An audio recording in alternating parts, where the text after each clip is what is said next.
concept of smart is increasingly coming into our everyday world. We've got smart motorways, smart meters, and here at Property Tribes we are championing the cause of smart landlords. Throughout January we're going to be bringing you content all about how you can be a smarter landlord, and joining me to discuss that is David Sandeman of the EIG Group. And David, we always start the year with a real kind of kickstart for landlords to get them fired up, and this year we're talking about smart landlords, and I'd love to hear your view. What would be your definition of a smart landlord? Well, speaking from experience, being a landlord myself with several properties, from a practical point of view, what I always try and do is reduce emergency maintenance I might have to do. For instance, I've got a flat where the boiler's 6 or 7 years old. I've asked the tenant, when are you on holiday? So I can then plan to get somebody in to replace the boiler while they're away with no disturbance to them, rather than having to pay an emergency plumber to come out when they're shouting at me. Other things like making sure the sealant around baths and showers isn't leaking, because when that happens, so much damage is done to properties below before you find out about it. Again, it's simple things like that.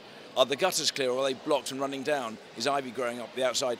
Simple maintenance jobs like that could save thousands of pounds worth of non-necessary repair work, catching it in time, and I think that's a great thing. Other things like making sure your tenants are good. The best tenant isn't necessarily the one who's going to pay the most rent. I look for longevity. How long might they be there? Are they sort of part of the community, or are they just transient through?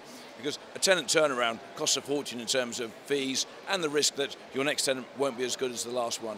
Indeed, and I think what you're really saying there is it's much better, less expensive to be proactive rather than reactive. And I guess one way to achieve that is mid-term property inspections.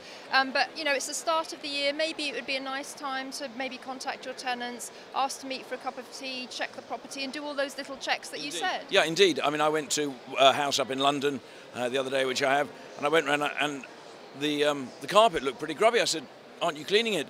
And they said, "Well, the vacuum cleaner isn't working." So I showed them how to clean out a filter. Simple thing. I mean, it sounds silly, but I showed them how to wash out a filter in a Dyson. Wow, it's fantastic. So having a chat, cup of tea, you learn so much from them just having talked to them, and it's good for everybody. Even things like window locks which aren't working, you can fix them in time, preventing a burglary. Yeah.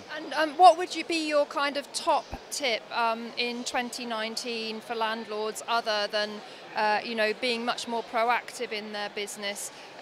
You know, what's happening at EIG, for instance, if they're interested in buying at auction, you've got a great due diligence opportunity for them, haven't you? Yes, I think if you're looking to expand your portfolio, really understand the costs. You know, from the Section 24 liability you might have down to the cost of acquisition and the cost of disposal, because with current yields being at sort of 4 or 5%, you're buying a property more than a few £100,000.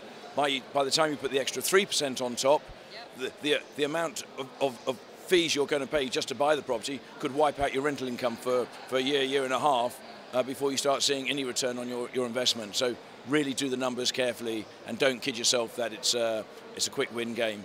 No, absolutely. And in fact, what you were saying about doing the maintenance and catching things early, that again impacts on yields, because if you can actually stop, as you suggested, a water leak before it happens, you're going to minimise your costs. And that's going to obviously help your bottom line. So I think what we're both saying is that landlords in 2019 are going to be going to have to be very proactive and really look at their numbers all the time, seeing where they can be more efficient. Yes, looking after your tenants, they'll look after your property, and they'll want to stay there longer, so you don't have the tenant change. That's one thing every landlord doesn't look forward to unless they want to get rid of the tenants, is the risk that the new tenant coming in won't be as good as the one going out, and the cost involved. Fantastic. Well, thank you so much for joining me here on our Smart Landlord campaign. So great to have your input, David, industry stalwart, and also obviously landlord as well. Thank you so much for being part of Smart Landlord. Thank you.